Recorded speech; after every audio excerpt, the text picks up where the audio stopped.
जय श्री कृष्ण, जय यदुवंश। दोस्तों, आज की वीडियो में हम बात करेंगे यदुवंशी राजा और ब्राह्मण कन्या के संबंध के बारे में, जिसका वर्णन श्रीमद् भागवत महापुराण के 9वें स्कंद के 18वें अध्याय में है, जिसमें श्री सुखदेव जी राजा परीक्षित से कहते हैं, जैसे शरीरधारियों के 6 इंद्रियां होती हैं, वैसे ही नहुष के 6 पुत्र थे। उनके नाम यति, ययाति, संयाति, आयति, वियति और कृति थे। नहुष अपने बड़े पुत्र यति को राज्य देना चाहते थे, परंतु उसने स्वीकार नहीं किया, क्योंकि वह राज्य पाने का परिणाम जानता था। राज्य एक ऐसी वस्तु है जो कि उसके दाव पेच और प्रबंध आदि में भीतर प्रवेश कर जाता है, वह अपने आत्म स्वरूप को नहीं समझ सकता।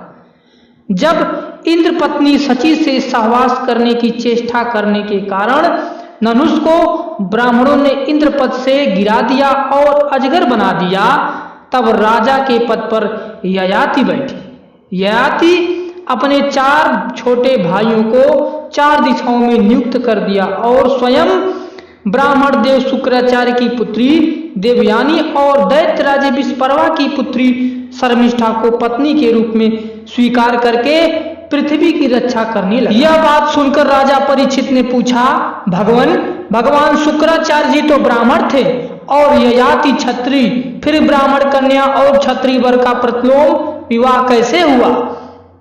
तब श्री सुखदेव जी ने कहा, राजन, दानव राज विस्परवा की एक बड़ी माननी कन्या थी, उसका नाम था शर्मिष्ठा।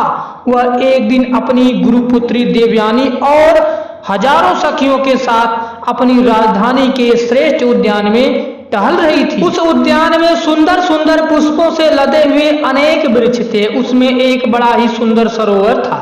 सरोवर में कमल खिले हुए थे और उन पर बड़े ही मधुर स्वर से भंवरे गूंज रहे थे। उसकी ध्वनियों से सरोवर का तट गूंज रहा था और जलाशय के पास पहुंचने पर उन सुंदर कन्याओं ने अपने अपने वस्त्र तो घाट पर रख दिए और उस तालाब में प्रवेश करके एक दूसरे पर जल उछिल उछिल कर क्रीड़ा करने लगी। उसी समय उधर से पार्वती जी के साथ बैल पर चढ़े हुए भगवान शंकर आ निकले। उनको देखकर सबकी सब कन्याएं सकुचा गई और उन्होंने झटपट सरोवर से निकलकर अपने अपने वस्त्र पहन लिए। शीघ्रता के कारण शर्मिष्ठा ने अनजाने में देवयानी के वस्त्र को अपना वस्त्र समझकर पहन लिया। इस पर देवयानी क्रोध के मारे आग बबूला हो गई। उसने कहा, अरे देखो तो सही, इस दासी ने कितनी अनुचित काम कर डाला। राम राम जैसी कुतिया यज्ञ का हविष उठा ले जाए, वैसे ही इसने मेरे वस्त्र को पहन लिए।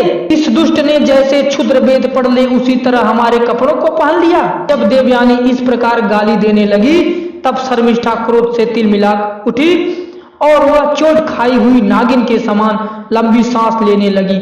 उसने अपने दांतों से होठ दबाकर कहा, भिखारिन, तू इतना बहक रही है, तुझे कुछ अपनी बात का भी पता है? जैसे कौवे और कुत्ते हमारे दरवाजे पर रोटी के टुकड़ों के लिए प्रतीक्षा करते हैं, वैसे ही क्या तुम भी हमारे घरों की ओर नहीं ताकती? तब शर्मिष्ठा ने इस प्रकार बड़ी कड़ी कड़ी बात कहकर गुरुपुत्री देवयानी का तिरस्कार किया और क्रोधवश अपने वस्त्र छीनकर उसे कुएं में ढकेल दिया। शर्मिष्ठा के चले जाने के बाद संयोगवश शिकार खेलते हुए राजा ययाति आ निकले। उन्हें जल की आवश्यकता थी, इसलिए कुएं में पड़ी हुई देवयानी को उन्होंने देख लिया।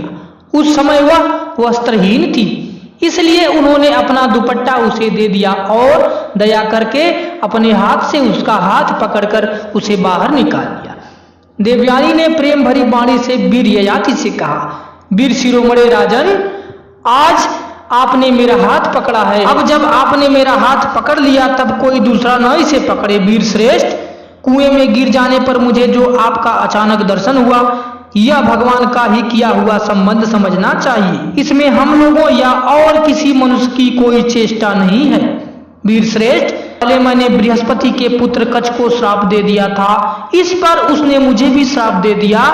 इसी कारण ब्राह्मण मेरा पारिग्रहण नहीं कर सकता। ययाति को शास्त्र प्रतिकूल होने के कारण यह संबंध अभीष्ट तो न था, परंतु उन्होंने देखा कि प्रारब्ध ने स्वयं ही मुझे यह उपहार दिया और मेरा मन भी उसकी ओर खींच रहा था, इसलिए ययाति ने उसकी बात मान ली। वीर राजा ययाति जब चले गए तब देवयानी रोती पीटती अपने पिता शुक्राचार्य के पास पहुंचती और शर्मिष्ठा जो कुछ भी किया वह सब उन्हें कह सुनाया।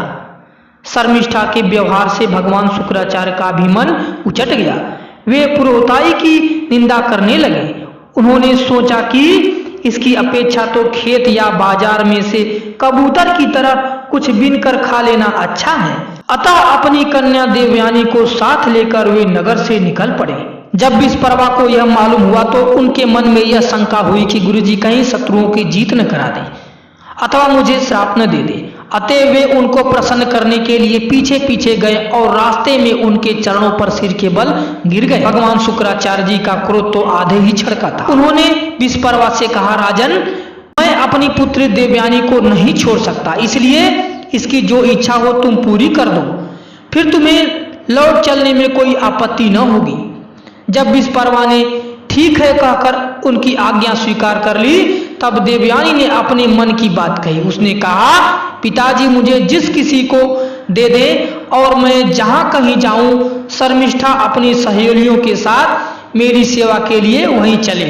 शर्मिष्ठा ने अपने परिवार वालों का संकट और उनके कार्य का गौरव देखकर देवयानी की बात स्वीकार कर ली।